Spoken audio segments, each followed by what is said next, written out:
நடுநாட்டின் தலைநகர் விழுப்புரத்திற்கு தாவேக மாவட்ட கழகத்தின் மதிப்பிற்குரிய செயலாளர் தம்பி புசி மோகன் தலைமையில் நடந்த மாநாடு நிகழ்த்த பொதுக்கூட்டத்தில் உரையாற்றுவதற்கு நான் இன்றைக்கு வந்தேன்.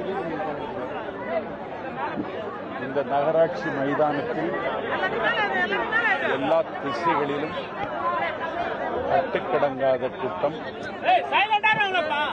கரைகடந்த உணர்ச்சியோடு திரண்டிருந்தார்கள். அவர்கள் உரையாற்றக்கூடிய வாய்ப்பை பெற்றேன். ஒரு திராவிட இயக்க சொற்பொழிவாளனாக ஒரு 7 ஆண்டு காலம் தமிழ்நாட்டில் கடமையாற்றி வந்த எனக்கு கடந்த 7 ஆண்டு காலத்திலும் விழுப்புரத்தில் பேசுவதற்கு ஒரு தடை விதித்திருந்தார்கள். ஊர்தாலி அறுக்கிற ஒரு கொள்ளை கூட்டம், திமுகவை ஆக்கிரமித்துக் கொண்டிருக்கிற கூட்டம், செம்மண் திருடி விற்று பிழைப்பு நடத்திய கூட்டம் என் கூட்டத்தை நடத்துவதற்கு அனுமதிக்கவில்லை. அந்த தடையை இன்றைக்கு உடைத்திருக்கிறார் மோகன். தடையை உடைத்ததற்கு பிறகு இன்றைக்கு விழுப்புரத்தில் நான் பேசிய பேச்சு, தமிழக வெற்றிக் கழகம் ஆட்சிக்கு வந்துவிட்டாலும் அதிகாரத்தில் இருந்தாலும் முதலமைச்சராக எங்கள் மனமெல்லாம் மகுடம் தெரிவித்திருக்கிற தளபதி வீற்றிருந்தாலும் இந்த ஆட்சியை அப்புறப்படுத்த முடியுமா என்று அறிவாலயத்தில் இருக்கிற ஆஷாட பூபதிகள் சிந்திக்கிறார்கள். ஒரு மேஜிக் நம்பர் கிடைக்காத நிலையில் அப்பொழுதே ஆட்சி அமைக்க குந்தகம் விளைவித்தவர்கள் மீண்டும் இந்த ஆட்சியை கவிழ்ப்பதற்கு திட்டமிடுகிறார்கள். யார் யார் என்று நான் இப்பொழுது சொல்ல விரும்பவில்லை. ஆனால் இன்றைக்கு தமிழக வெற்றிக் கழகத்தினுடைய சட்டப்பேரவை உறுப்பினர்களை பல கோடி கொடுத்து விலைக்கு வாங்கிவிட முடியும். பேரம் பேசுகிற பேர்வழிகளுக்கே 2 கோடி ரூபாய் கொடுப்பதாக கூட தகவல் வருகின்றது. நான் ஊடகங்களுக்கும் பத்திரிகைக்கும் நான் உறக்கமாக சொல்வேன், ஒரு சாமானியனை சட்டமன்ற உறுப்பினர் ஆக்கி அழகு பார்த்த ஒரே தலைவன் தமிழ்நாட்டு வரலாற்றில் விஜய் அவர்கள்தான். சாமானியர்களின் சகாப்தம் என்றார் அண்ணா.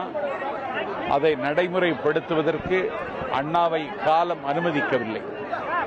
இன்றைக்கு அண்ணா கண்ட கனவை நனவாக்குகிற இடத்தில் தலைவர் விஜய் அவர்கள் இருக்கிறார்கள்.